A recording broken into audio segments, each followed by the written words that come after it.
বলছেন, এই তোরা কি চাস, তোরা আমাকে মারতে এসেছিস, পাকিস্তানি আর্মি যেটা পারে নাই তোরা আমার বুকে গুলি চালাবি। এরপরেই তার বুক উদ্দেশ্য করে স্ট্যান্ড গান থেকে 32টি গুলি ছোড়া হয়। বঙ্গবন্ধুর বুকের মধ্যে বাংলাদেশের মানচিত্র আঁকা হয়ে যায়। বঙ্গবন্ধুর রক্তে বাংলার মাটি রক্তসিক্ত হয়। কিন্তু মাহাত্ম্য ওইখানেই, বঙ্গবন্ধু পিঠে গুলি খায় মরেন নাই, বঙ্গবন্ধু বুকে গুলি খেয়ে মরেছেন। সেই বঙ্গবন্ধুর কর্মী আপনারা, সেই বঙ্গবন্ধুর কর্মী আমরা, সেই বঙ্গবন্ধুর রাজনৈতিক অনুসারী আমরা। যতগুলো সিনেমা ছিল, সিনেমার মধ্যে যেখানে যেখানে বঙ্গবন্ধুর ছবি ছিল, সমস্ত সিনেমা থেকে বঙ্গবন্ধুর ছবিগুলো কালো কালি দিয়ে মুছে দেওয়া হতো। আপনাদের খেয়াল আছে? কোথাও বঙ্গবন্ধুর নাম নেওয়া যাবে না। টেলিভিশনে বঙ্গবন্ধু নিষিদ্ধ, রেডিওতে বঙ্গবন্ধু নিষিদ্ধ, বঙ্গবন্ধুর নাম উচ্চারণ করা নিষিদ্ধ। যারা বঙ্গবন্ধুর কথা বলতেন, গ্রামে গঞ্জে, নিভৃত গ্রামে গঞ্জে বঙ্গবন্ধুর কথা বলতেন, কম অত্যাচার তো আপনাদের হয়নি। জিয়ার আর্মির বুটের লাঠি, পুলিশের বুটের লাঠি, এরশাদের বুটের লাঠি, খালেদা জিয়ার বুটের লাঠি কথা আমরা ভুলে যাই নাই। বঙ্গবন্ধুর ছবি খোদাই করে আঁকা আছে, সেই ছবি মুছে ফেলার শক্তি পৃথিবীর কোন শক্তির নাই। বঙ্গবন্ধুর ভাষণ বাজানো হয় নাই।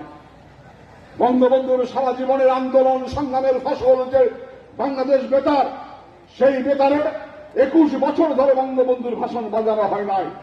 কোন সরকারি অনুষ্ঠানে বঙ্গবন্ধুর ভাষণ বাজানো হয় নাই। গ্রামে গঞ্জে যেখানে এই বঙ্গবন্ধুর ভাষণ বাজানোর চেষ্টা করা হয়েছে, সেখানে রাজাকারের বাচ্চারা, রাজাকারের বংশধররা হামলা করেছে, মামলা করেছে। কিন্তু ইতিহাস বলে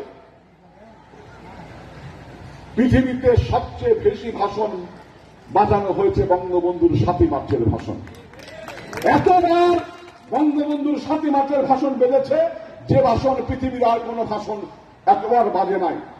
একটা সময় আমরা বাংলাদেশের রাজনীতিবিদ, বুদ্ধিজীবী, কবি, সাহিত্যিকরা বঙ্গবন্ধুর ভাষণের তুলনা করতে গিয়ে আমরা মার্টিন লুথার কিং এর ভাষণের কথা বলতাম, আমরা আব্রাহাম লিঙ্কনের ভাষণের কথা বলতাম, আমরা মাও সেতুদের ভাষণের কথা বলতাম, আমরা লেনিনের ভাষণের কথা বলতাম, তাদের নেলসন ম্যান্ডেলার ভাষণের কথা বলতাম।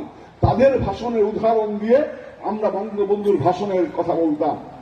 আজকের পৃথিবীতে ঐতিহাসিক 7 মার্চের ভাষণ, গর্বে বুক ফুলে ওঠে না? এই ভাষণকে ধারণ করেছে কে? এখনো যখন বঙ্গবন্ধুর 7 মার্চের ভাষণ আমরা শুনি, আমাদের শরীরের লোম শিউরে ওঠে না?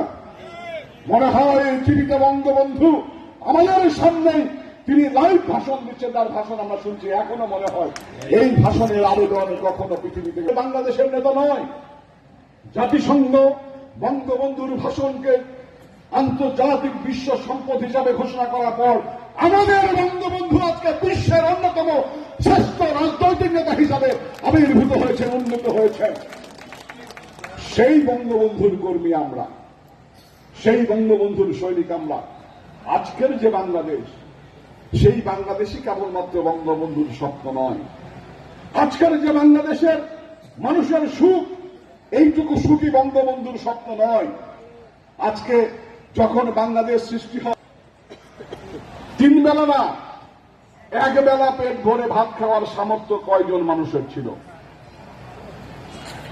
84% মানুষ ছিল দারিদ্র্য সীমার নিচে।